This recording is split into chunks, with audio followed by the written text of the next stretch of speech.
Yeah, so just I will share my screen, guys. So please inform me once it is visible. Screen दिख रही है सबको? Yes, sir. Okay, that is perfect. So yeah.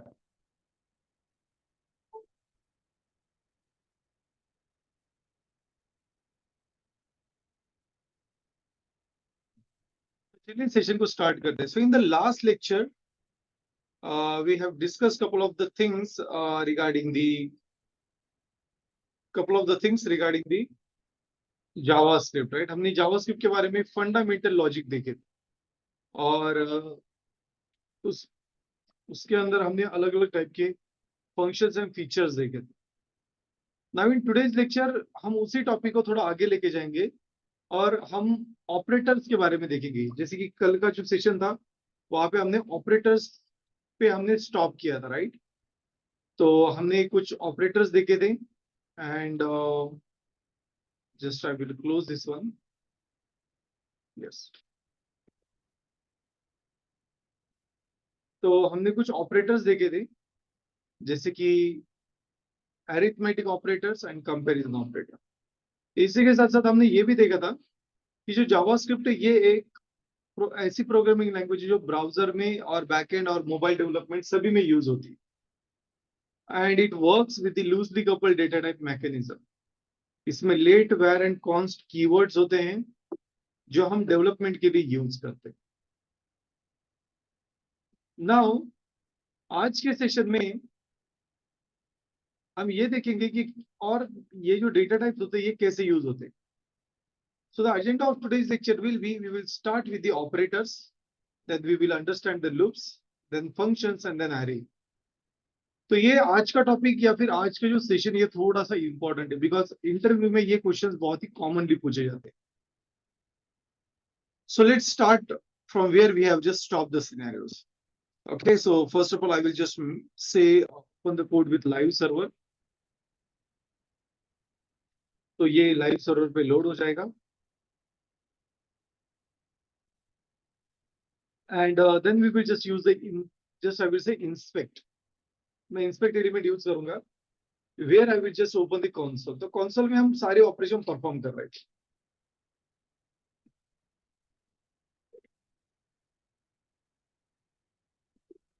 So here just I will create a separate file. तो मैं previous file का copy paste एक backup create करूंगा. So just I will create a backup and then I will remove all the previous things whatever we have learned. तो आज के session में हम लॉजिकल कंपेयर और bitwise logical compare, नलिश, ternary operator और हम देखने वाले हैं we are going to see the next, that is the loops. Okay, so logical operators एक ऐसे ऑपरेटर होते हैं जो हम basically sorry not I have just made it reverse. I'm so sorry. Yeah, तो कंपेयर ऑपरेटर एक ऐसे operator होते हैं जो बेसिकली दो चीजों को कंपेयर करने के लिए यूज होते हैं. ओके, दो चीजों को कंपेयर करने के लिए यूज होते हैं. जैसे मैं ऐसे कंपेयर कर सकता हूं that let I will just say like number. Okay, और फिर मैं यहाँ पे लिखूंगा लाइक से 2 इज इक्वल्स टू 2. तो हमने क्या किया, दो चीजों को हम कंपेयर कर रहे हैं. तो अगर ये कंडीशन ट्रू होती है, मतलब अगर ये कंपैरिजन यस है तो हमें रिटर्न में ट्रू मिलेगा. और अगर कंडीशन सेटिस्फाइड नहीं होती तो रिटर्न में क्या मिलेगा, we will get a false. Okay, तो मैंने अगर इसे console.log में अगर प्रिंट करके देखा लाइक से अ नंबर, तो आप देखोगे कि ये मुझे रिटर्न में एक ट्रू आउटपुट दे रहा है, मतलब इसकी वैल्यू ट्रू जा रही है. उसी कंडीशन में मैंने अगर ऐसे लिखा like it is not equals to, तो उस केस में हमें आउटपुट एज अ फॉल्स मिलेगा. ओके, मान लेते मुझे ऐसा चेक करना है लाइक 3 इज ग्रेटर देन 2, तो अभी ये कंडीशन सेटिस्फाइड हो रही है, बराबर कि नहीं. तो हमें आउटपुट में यहाँ पे ट्रू मिलेगा. मतलब एक चीज याद रखिए, जब भी कंडीशन सेटिस्फाइड होती है, मतलब जो भी कंपैरिजन है, अगर वो सेटिस्फाइड हो रहा है, in that case we will get a true. अभी मेरा ये क्वेश्चन है कि मान लेते कि मैंने अगर ऐसे लिखा 4 इज नॉट इक्वल्स टू 3, तो क्या आउटपुट आएगा? How false? ट्रू है। ट्रू आएगा। True. 4 is not equals to 3। चार, मैं क्वेश्चन क्या पूछ रहा हूँ, 4 3 के बराबर नहीं है, सही है गलत है? ट्रू है ना? तो आउटपुट आपका ट्रू ही आएगा, ये चीज याद रखिए। तो निगेशन की भी अगर वैल्यू है, लेकिन उसका आउटपुट क्या रहा है वो समझ लेना है आपको। Okay, so if 4 is not equals to 3, तो ये कंडीशन एक्चुअली सेटिस्फाइड हो रही है। बट मैंने अगर ऐसे लिखा कि 4 इज इक्वल्स टू 3, तो ये सेटिस्फाइड हो रहा है क्या? नहीं। ओके, ये बहुत इंपॉर्टेंट। उसके बाद मैं ऐसे भी चेक कर सकता हूँ कि वैल्यू लेस देन और इक्वल टू है क्या? या फिर मैं ऐसे लिखूंगा लेस देन। अगर मैंने ऐसे लिखा 4 is less than, 4 is greater than 4, तो कैसे आएगा, क्या आएगा आउटपुट? फॉल्स आएगा। लेकिन अगर मैंने ग्रेटर देन और इक्वल टू लिखा तो क्या आएगा? ट्रू आएगा, बराबर है, राइट? सो ये होता है आपका कंपेयर ऑपरेटर्स। तो कंपेयर ऑपरेटर हम ऐसे यूज करते हैं, बट डायरेक्टली हम ऐसे यूज नहीं करते उन्हें। हम क्या करते हैं, हम इसके लिए एक कंसेप्ट यूज करते हैं जिसको कहते हैं कंडीशनल स्टेटमेंट्स। क्या यूज करते हैं? We use a concept called as a conditional statement. Conditional statement का यूज करके आप कंपेरिजन बहुत ही अच्छी तरीके से कर सकते हैं। जैसे कि मुझे ऐसे लिखना है that if a value is equals to 0, okay, then if a value is equals to 2, then it's true, else it is false। तो मैं ऐसे लिख सकता हूँ जैसे कि if, और फिर इसके अंदर हम कंडीशन देंगे, जैसे कि 2 is equals to 2। और अगर कंडीशन सेटिस्फाइड होती है तो पहला ब्लॉक रन होगा, जैसे यहाँ पे मैं लिखूंगा console.log yes। अगर नहीं होती तो इस कंडीशन में मैं दूसरा ब्लॉक लिखूंगा console.log no।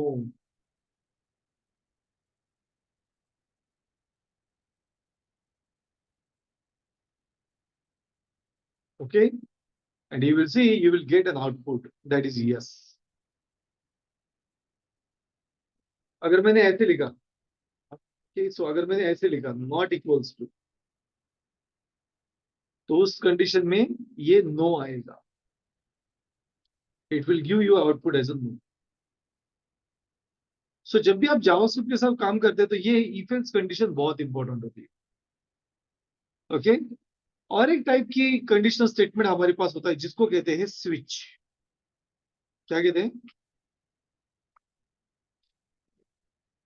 स्विच। स्विच। तो ये जो स्विच होता है, ये जैसे कि आपके पास बहुत बोर्ड है, ओके, एक से ज्यादा बोर्ड से, और उनमें से कोई भी एक बटन आपको दबाना है। बट कंडीशन ये कि एट ए टाइम एक ही बटन ऑन हो सकता है, बाकी बटन ऑफ रहेंगे। तो वो स्विच के जैसा काम करेगा, it will work like a switch. तो स्विच के लिए जैसे मैं एक एग्जांपल लूंगा, मान लेते कि मेरे पास एक से ज्यादा कंडीशन है। ओके, जैसे हमारे पास एक रिकॉर्ड है, जैसे कि हमारे पास प्रोडक्ट की लिस्ट है, जैसे कि डेल, लिनोवा। ओके, जैसे कि Lenovo, then we have like say like LG, and like Apple, okay, Chrome। तो ऐसे अलग अलग हमारे पास प्रोडक्ट्स है। मान लेते कि मुझे कोई भी एक प्रोडक्ट को ही चूज करना है, तो मैं कुछ ऐसे लिखूंगा let a product is equals to, इनमें से कोई भी एक ही, लाइक से डेल। और अगर डेल प्रोडक्ट है तो मुझे प्रिंट करना है like console.log the product is Dell. तो कैसे प्रिंट कर सकते हैं हम? We can use switch over here, because हमारे पास एक से ज्यादा प्रोडक्ट है, तो हम यहाँ पे स्विच यूज कर सकते हैं। और स्विच में हम यहाँ पे चॉइस पास करते हैं। What we pass? a choice.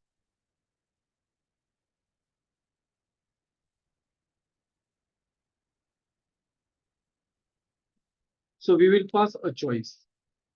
और अगर ये जो भी चॉइस होगी उसके एसोसिएटेड हमारे पास यहाँ पे एक केस होगा. जैसे कि हमारे पास इतने सारे प्रोडक्ट है, तो मैं लिखूंगा पहला प्रोडक्ट है डेल. ओके. अगर मेरा प्रोडक्ट मतलब जो भी चॉइस है, चॉइस में मैं यहाँ पे प्रोडक्ट पास करूंगा. अगर प्रोडक्ट इक्वल्स टू डेल है तो ये वाली जो केस है वो रन होनी चाहिए. And just I will use console.log, like I will just say that the product is, ऐसे लिखूंगा backtick, product is dollar of product. और फिर इस केस को हम स्टॉप करेंगे. तो केस को स्टॉप करने के लिए हम ब्रेक कीवर्ड यूज करते हैं या फिर रिटर्न कीवर्ड यूज करते हैं. And you will see it will say product is Dell. But अगर प्रोडक्ट डेल नहीं है, प्रोडक्ट है लिनोवो, तो क्या ये केस सेटिस्फाइड होगी क्या? नहीं. तो हम यहाँ पे दूसरी केस लिखेंगे, लाइक से Lenovo. Then it will say the product is Lenovo. Okay.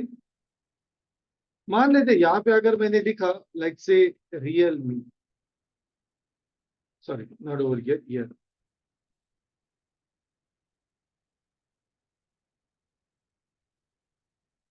तो क्या ये Realme प्रोडक्ट है क्या हमारी लिस्ट में? तो अगर प्रोडक्ट अगर लिस्ट में नहीं है तो हम ऐसे भी कर सकते हैं, like product not found, right.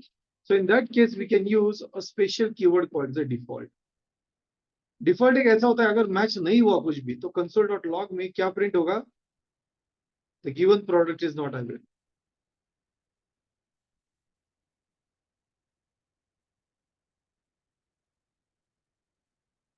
The given product is not available. And just I will use break. तो हर केस के बाद आपको क्या यूज करना है? ब्रेक. ये कंपल्सरी है. अभी आप बोलोगे दीपक अगर नहीं यूज किया तो क्या होगा? मान लेते यहां से मैं ब्रेक निकाल देता हूँ और मैं प्रोडक्ट में सर्च ऐड करूंगा, तो क्या होगा? It will get crash. वो हमें दो जगह पे डेल डेल प्रिंट कर, लाइन नंबर 18 पे और 21 पे भी. क्यों? क्योंकि लाइन नंबर 18 पे ये काम करेगा और ब्रेक नहीं तो दूसरा केस भी वो ऑटोमेटिकली रन करेगा. तो इसलिए ब्रेक इंपॉर्टेंट होता है.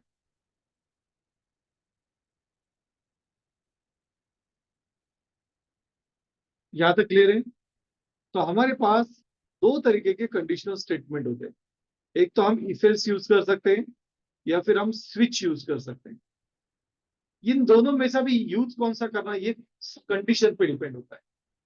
अगर एक इनपुट है और अगर उसकी उसकी दो आउटपुट है, मतलब कंडीशन अगर ट्रू है या फिर फॉल्स है, तो क्या यूज करोगे आप?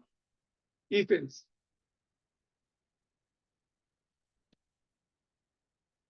लेकिन अगर आपका जो प्रोडक्ट है, ओके, वो अगर मान लेते कि अगर आपके पास कोई ऐसा डेटा है कि जो एक से ज्यादा कंपैरिजन कर रहा है और उनमें से एक ही आउटपुट रहेगा, तो फिर क्या यूज करोगे आप? स्विच. तो जहां पे मल्टीपल चॉइस में से एक आपको चूज करना है तो आप स्विच यूज करोगे. जहां पे फिक्स ये है कि एक तो लेफ्ट रहेगा या फिर राइट रहेगा, मतलब एक तो ट्रू रहेगी या फिर वैल्यू फॉल्स रहेगी, तो आप इफ एल्स यूज कर सकते हैं.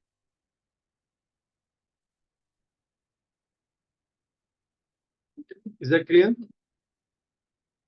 Is that clear? That's good. That's good.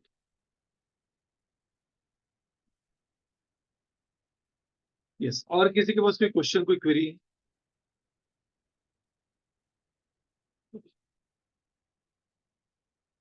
तो जैसे ये कंपेयर ऑपरेटर यूज होते हैं वैसे हमारे पास लॉजिकल ऑपरेटर भी होते हैं.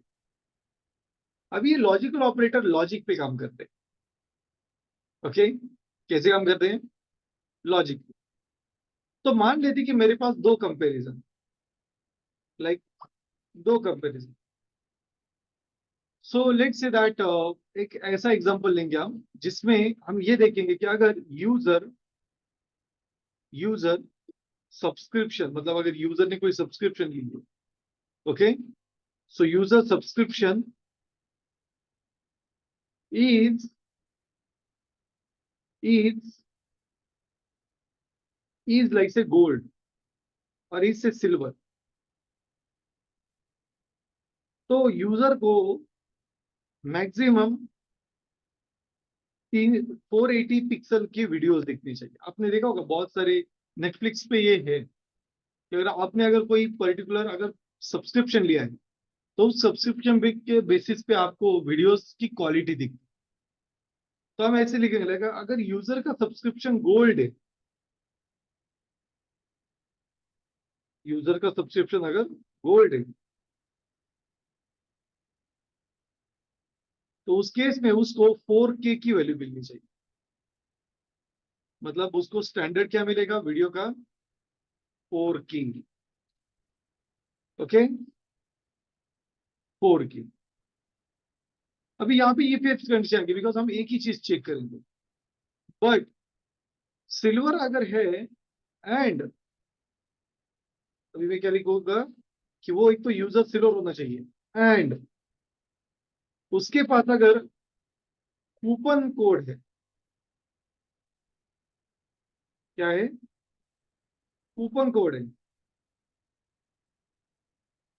कूपन कोड है तो फिर उस कंडीशन में उसको हम 4K देंगे। अगर ये दोनों कंडीशन सेटिस्फाइड होती है तो एल्स क्या करेंगे? We will give it 408p। देखिए अभी यहाँ पे दो लॉजिकली कंपैरिजन हो रहा है। एक तो यूजर सब्सक्रिप्शन क्या होना चाहिए? यस, और उसके पास जो कूपन कोड है वो होना चाहिए लाइक मेक मी गोल्ड। क्या होना चाहिए? Subscription make me gold. अगर ये दो कंडीशन है तो उसको 4K वीडियो मिलेगा, एल्स उसको रेगुलर ही 480p का वीडियो मिलेगा। तो हम कुछ ऐसे लिख सकते थे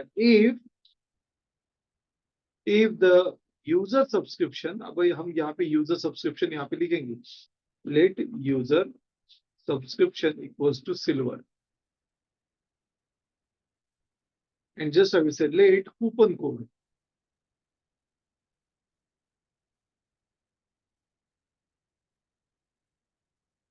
तो यहाँ पे हम कूपन कोड लिखेंगे। तो जैसे कि कूपन कोड है make me gold. So now we will check one thing कि जो हमारा यूजर सब्सक्रिप्शन है whether it is equals to silver. और अभी हम यहाँ पे एंड यूज करने वाले, तो एंड के लिए हमारे पास स्पेशल सिंबल होता है $M%। So I will use $M%। And then I will say that की जो कूपन कोड है it must be equals to make me gold.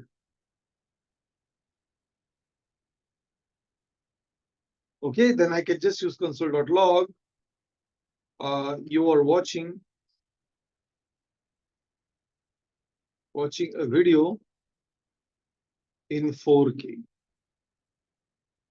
Else हमें क्या देना है? अगर इनमें से कोई भी एक कंडीशन सेटिस्फाइड नहीं होती है तो मैं लिखूंगा you are watching video in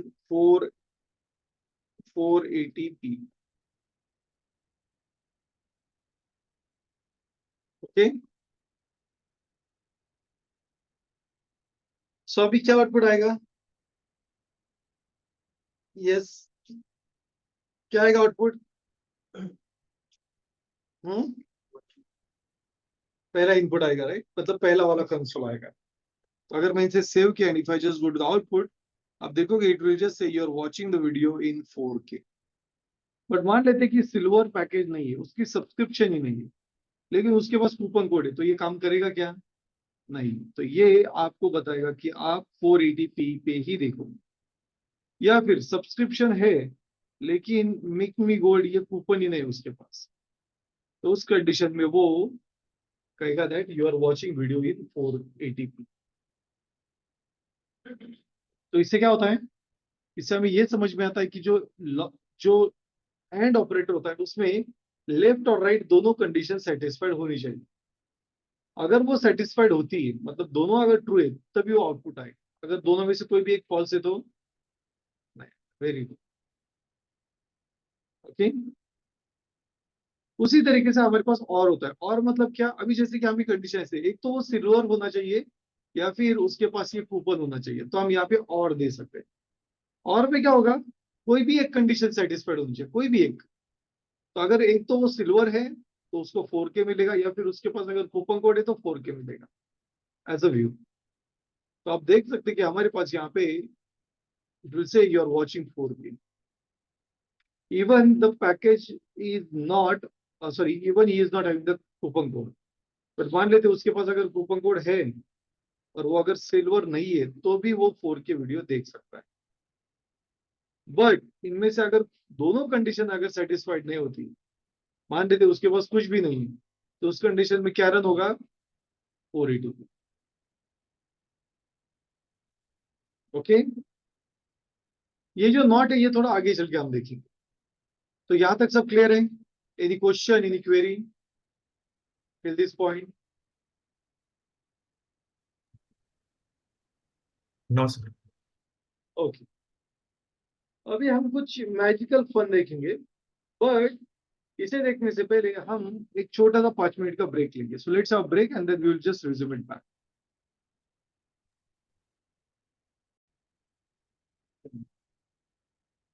so now let's resume the part again. Yes, so हमने अभी तक ये देखा कि किस तरीके से हम इफ एल्स को यूज कर सकते हैं और किस तरीके से लॉजिकल ऑपरेटर काम कर सकते हैं। अभी हम एक बहुत ही इंटरेस्टिंग फैक्ट देखेंगे लॉजिकल ऑपरेटर का, लेकिन उससे पहले मैं इसका बैकअप क्रिएट कर लेता हूँ, सो दैट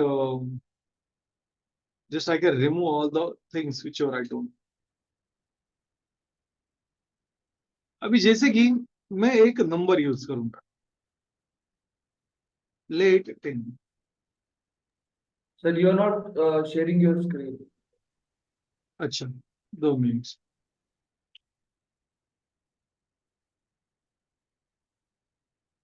ये सभी है? Yes, sir. so जैसे मान लेते मैं एक नंबर यूज कर रहा हूँ 30, और मैंने यहाँ पे लिखा लेट, लाइक लेट मार्क्स, और फिर भी यहाँ पे लिखूंगा 30 और एब्सेंट।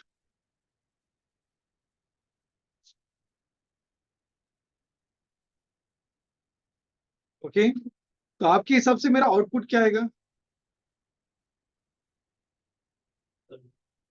30। ओके, क्या आएगा? अभी ये काम कैसे करता है पहले ये समझ लेते हैं। यहाँ पे हम और यूज कर रहे हैं, तो और में क्या होता है, एक तो लेफ्ट सेटिस्फाइड होना चाहिए या फिर राइट। अगर लेफ्ट सेटिस्फाइड हो रहा है तो ये लेफ्ट ही उसको असाइन होगा, और अगर राइट अगर सेटिस्फाइड हो रहा है तो क्या होगा, राइट असाइन। अभी मेरा कोई सॉरी जस्ट यूज नंबर हो, तो आप देखोगे कि ये आपको मार्क्स में आउटपुट आएगा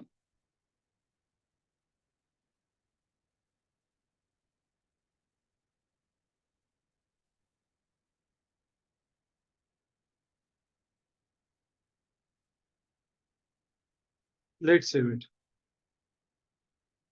सो now the marks are associated as 30। Okay, और यहाँ पे कुछ हम ऐसा भी लिख सकते हैं, like I will use a back tick and just I will say marks are dollar of marks, तो वो हमें वो आउटपुट देगा, मार्क्स आर 30। लेकिन अगर मैंने यहाँ पे 0 दिया तो क्या आउटपुट आएगा, क्या आउटपुट आएगा, एब्सेंट। क्या आउटपुट आएगा, एब्सेंट। बट ऐसा ये सही है गलत है? ये अगर हम और यूज करें तो हमें 0 आना चाहिए ना, ये और नो, क्या आना चाहिए, 0।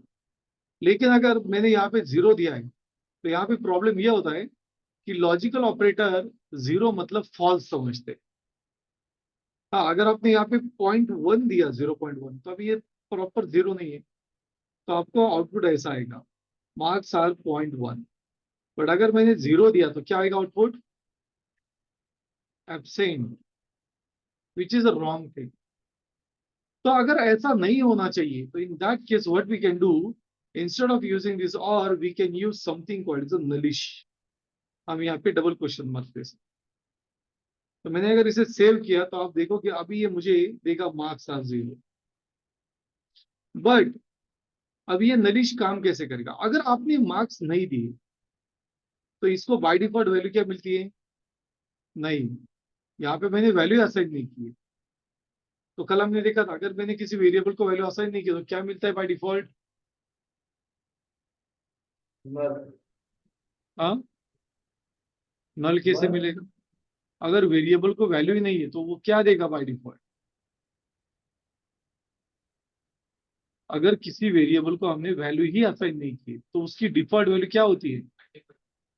अनडिफाइंड। क्या होती है? अनडिफाइंड।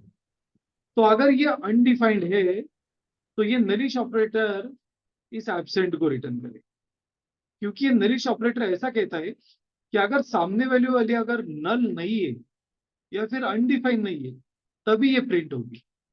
अगर वो नल या फिर अनडिफाइंड है तो वो जो नलिश के बाद मतलब डबल क्वेश्चन मार्क वाली जो वैल्यू है, बाद की जो वैल्यू वो प्रिंट होगी। And you will see it will say marks are absent.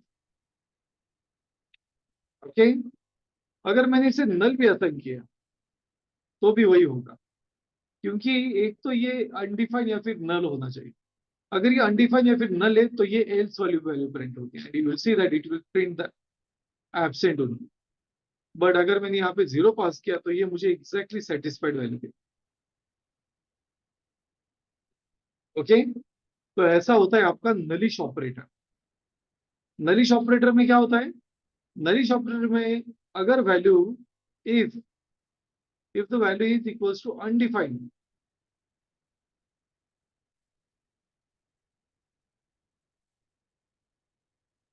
और नल,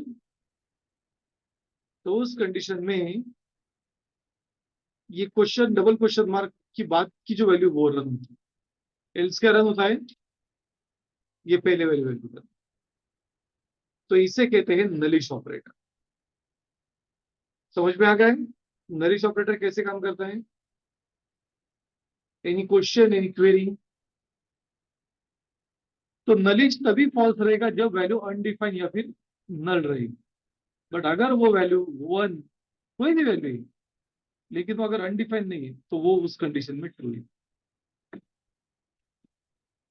okay,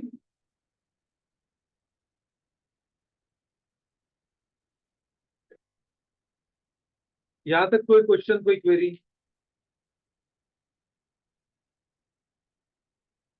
any question, any query clear? ये सागर, एनी क्वेश्चन?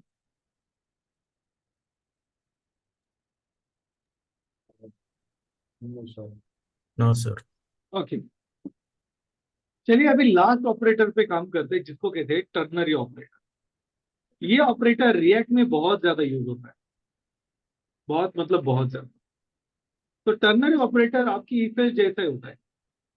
जैसे मान लेते हैं कि मुझे यहाँ पे एक छोटा सा प्रोग्राम लिखना है, लाइक नंबर इज इवन और ऑड। तो हमने कल देखा था कि अगर मेरे पास यहाँ पे नंबर है जैसे कि नंबर 1, जैसे 10, और यहाँ पे अगर मेरे पास है नंबर, तो यहाँ पे मैं लिखूंगा like I just want result, even या ऑड है। तो अभी मुझे करेंटली पता है कि उसका रिजल्ट क्या है। क्या है? कैसे पता चला?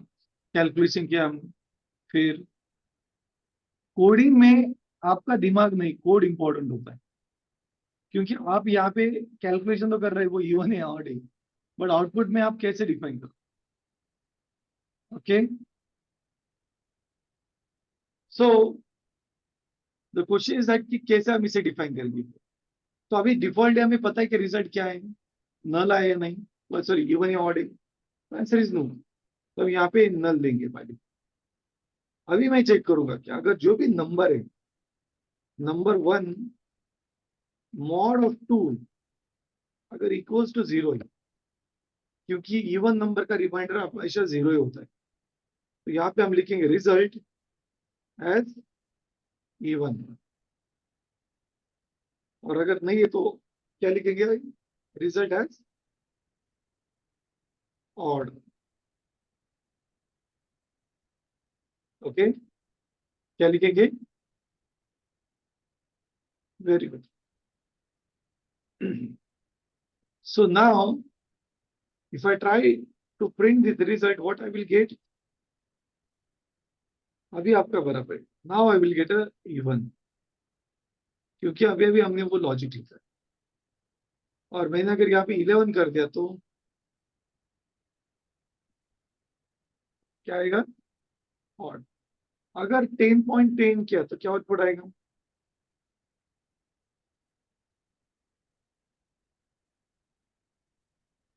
यस, अगर मैंने 10.10 किया तो उसका रिजल्ट क्या आएगा? इवन या फिर ऑड? ऑड। किसी को लगता है कि इवन आएगा? अगर हमने इसे सेव किया तो आपका रिजल्ट ऑड ही होगा, क्योंकि ये फ्रैक्शन है। फ्रैक्शन की बेसिकली वैल्यू ऑड ही होती है। ओके, यहां तक क्लियर है? बट अभी प्रॉब्लम ये है कि ये हम एक छोटा सा ऑपरेशन के लिए कितने लाइन ऑफ कोड लिख रहे हैं? Near about 5-6 line of code. तो हम इस कोड को थोड़ा कम कर सकते हैं। कैसे? तो ये जो इफ एल्स है इसको टर्नरी में कन्वर्ट कर सकते हैं कुछ इस तरीके से। मैं ऐसे लिखूंगा इफ, तो यहाँ पे हम कुछ ऐसा लिखेंगे। पहले तो ये जो इफ कीवर्ड ये मैं रिमूव कर, and then I will just put it next to this. तो अभी मैं कुछ ऐसा लिखूंगा, if mod of 2 is equal to 0, मैं क्वेश्चन मार्क दूंगा। क्वेश्चन मार्क में मेरा जो भी आंसर रहेगा इवन ऑड, तो मैं उसे डायरेक्टली उससे यहाँ पे पास करूंगा। अगर वैल्यू ट्रू रही तो क्या होगा? इवन आएगा। लेकिन अगर मान लेते फॉल्स, अगर वैल्यू फॉल्स हो गई तो उस कंडीशन में हमें और लिखना पड़ेगा। तो यहाँ पे हम फुल कोलन लिखते हैं। और अभी आप देखोगे कि हमारी लाइन ऑफ कोड सिर्फ एक हो गई। मतलब इतना बड़ा जो कैलकुलेशन था उसको हमने क्या किया? शॉर्ट कर दिया। तो आपके रिजल्ट में आइदर इवन आएगा या फिर आइदर ऑड आएगा, बट ये रिजल्ट 100% आएगा। ओके, यहां तक क्लियर है? Yes, any question, any query? तो टर्नरी ऑपरेटर का सिंटैक्स कुछ ऐसे होता है। पहले कंडीशन होती है, फिर अगर कंडीशन सेटिस्फाइड हुई तो क्वेश्चन मार्क के बाद हम ट्रू डेटा लिखते हैं। अगर सेटिस्फाइड नहीं हुई तो हम फॉल्स डेटा लिखते हैं। ओके, तो any question, any query?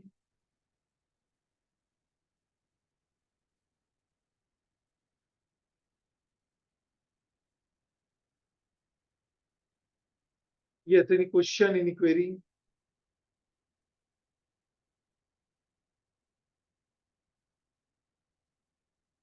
No sir, फिलहाल तो नहीं। तो ऑपरेटर समझ में आ गया सबको?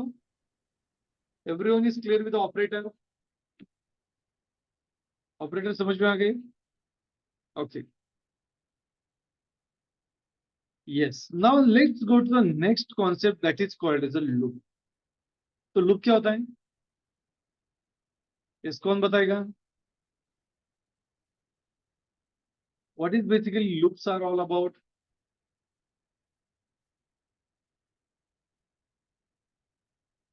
क्या होते हैं loop?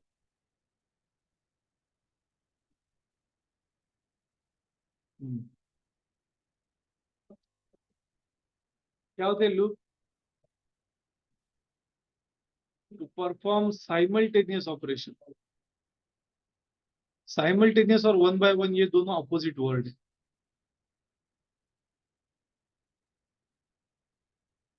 To perform the same operation iteratively, एक ही ऑपरेशन मुझे एक इटरेशन में, इटरेशन मतलब एक सर्कुलर पार्ट में अगर घुमाना है तो हम उसके लिए लूप यूज करते हैं। जैसे हम एक एग्जांपल लेंगे। एग्जांपल ये कि मुझे console.log में हाय ये 10 बार प्रिंट कर, कितने बार प्रिंट करना है? 10 बार। तो हम इसके लिए लूप का यूज कर सकते हैं। अभी हमारे पास अलग अलग टाइप के लूप होते हैं, फॉर, व्हाइल और डू व्हाइल। तो हम इन तीनों लूप का यूज करके इटरेशन परफॉर्म कर सकते हैं। इन तीनों लूप का यूज करके क्या कर सकते हैं? इटरेशन परफॉर्म कर सकते हैं। फिर को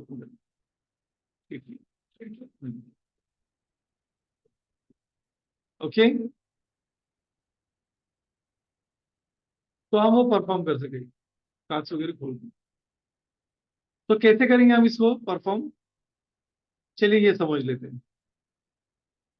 तो सबसे पहले हम यहाँ पे फॉर लूप का यूज करेंगे। अभी फॉर लूप जो होता है वो सबसे सिंपलेस्ट लूप होता है। सबसे सिंपल मतलब सबसे सिंपलेस्ट लूप होता है। कैसे? बिकॉज जो फॉर लूप होता है तो उसमें सबसे पहले हमें यहाँ पे वो कहाँ से स्टार्ट होने वाला है ये नंबर देना पड़ता है। तो हमें कितनी बार डेटा प्रिंट करना है? 10 बार। तो नंबर कहाँ से स्टार्ट होना चाहिए? वेरी गुड, 1 से। तो यहाँ पे हम एक वेरिएबल डिक्लेयर करेंगे लाइक से आई इक्वल्स टू 1। कंडीशन क्या है, कब तक होना चाहिए? हाँ, तो सेकंड जो सेक्शन होता है उसको हम सेमीकोलन से सेपरेट करते हैं। And then I will use I must be less than और इक्वल्स टू 10। वो एक तो लेस देन और इक्वल टू 10 होना चाहिए। जब तक वो लेस देन और इक्वल टू 10 है तब तक हमें उस आई को बढ़ाना है, बिकॉज वो आई 10 तक जाना चाहिए ना। तो हम सेकेंड एरिया को सेमीकोलन से डिवाइड सेपरेट करते हैं। Then we use I plus plus. Plus plus मतलब क्या? आई प्लस 1, मतलब एक से वो इंक्रीमेंट है। अगर मैं प्लस प्लस यूज करता हूँ या फिर माइनस माइनस यूज करता हूँ तो यहाँ पे आई प्लस प्लस मतलब increment, and if I use I minus minus मतलब decrement. Very good. I minus minus मतलब decrement. So now if I just use this curly bracket surrounding to this function, sorry, surrounding to this for loop, अब देखोगे कि ये run होगा। कितनी बार run हुआ? यहाँ पे दिख रहा है नंबर 10 बार। चलिए हम नंबर को प्रिंट करते तो और सिंपल हो जाएगा। I will just say comma I, और यहाँ पे स्टार्टिंग में मैं लिखूंगा that will be for loop. And now you will see it will just give me that output. तो क्या कहां तक प्रिंट हो रहा है फॉर लूप? 10 तक। Very good. नाउ यही लूप अगर मुझे व्हाइल पे करना है तो कैसे करेंगे हम? We will simply use, pattern वही रहेगा लेकिन ये जो इनिशियलाइजेशन होता है ये आउटसाइड होगा, और ये जो इंक्रीमेंट डिक्रीमेंट होता है ये इनसाइड होगा। सिर्फ कंडीशन यहाँ पे लिखी जाती है, and this is called as a while loop. Okay, लेकिन प्रिंट होने के बाद मुझे वो प्रिंट करना है so that it will give me a desire output, and just I will say while loop, and you will see it will give me the output. पहले for का लिया 10 तक, फिर व्हाइल का। In the same way we have this one. What? Do while. Do while में क्या होता है? हम यहाँ पे ऐसे लिखते हैं, तो मैं यही कोड कॉपी करूंगा, यहाँ पे नीचे पेस्ट करूंगा। सिर्फ आई जो है मैं यहाँ पे जे यूज करूंगा क्योंकि आई ऑलरेडी डिक्लेयर्ड है।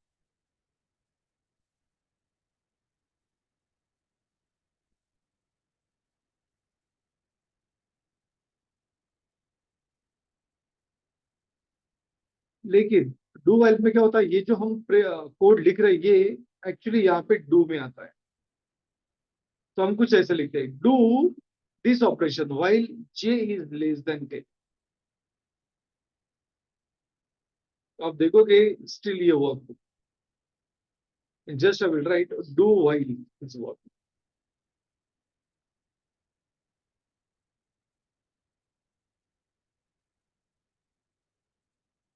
Okay, so if I save this, you will see that it will say do while. देखिए, तो पहले for था 10 तक, फिर यहाँ पे while और फिर do while. So this is how the loop will work. Loop कुछ इस तरीके से काम करता है. Okay, so हमारे पास कितने लूप होते हैं? 3, for, while and do while. अगर हम for लूप यूज करते हैं तो वो पहले इनिशियलाइजेशन करता है, फिर इंक्रीमेंट डिक्रीमेंट और सॉरी फिर कंपैरिजन और फिर increment decrement.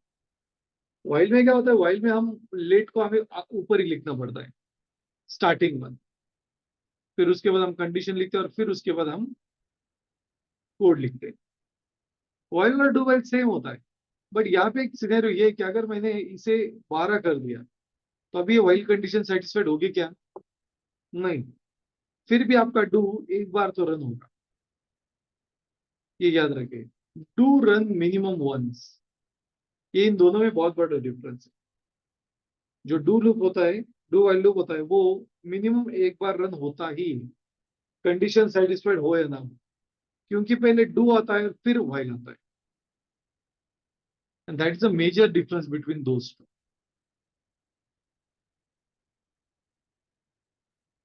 So any question, any query regarding the operators, loops? Yes, कोई क्वेश्चन है, कोई क्वेरी किसी के पास?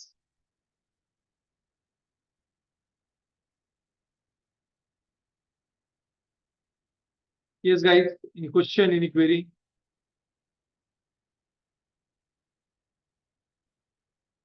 No queries? Okay. So now the 2 points which are left is a function and array. तो वो हम कल के सेशन में लेंगे. ओके, मैं पूरा टॉपिक हरीली कवर नहीं करूंगा बिकॉज ये फंडामेंटल, इस पे आपको प्रैक्टिस भी करनी important. Okay, so you will complete this one. तो ये जो वीडियो ये मैं एक थोड़ी देर से अपलोड हो जाएगा यूट्यूब पे, तो please go with this video and just अगर आपके पास कोई भी इश्यू है तो आप मुझे पिंग कर सकते हैं. So any question, any query till this point? Yes Sagar, any question? Faizan? No, sir. Once we practice it, and then there will be so many questions will arise like this. Sorry, तर एकदा practice केली ना तेव्हा ते question येतील जरा थोडेफार. हाँ.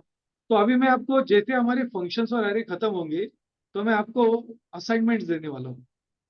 ओके, लेकिन आपको और एक सेशन तक थोड़ा सा वेट करना पड़ेगा, क्योंकि हम एरे खत्म होने के बाद फिर हम प्रैक्टिकल एग्जांपल्स लेने वाले हैं. अभी तक हमने कोई भी प्रैक्टिकल एग्जांपल नहीं दिए. Okay, and also I will share the design link by today, so please go with that link also. और ये वीडियो से भी चाहिए. अगर आपको कोई भी इश्यू है just ping me back. Okay, Okay, sir. fine. So yes, we will just stop the session for today and let's see the next lecture.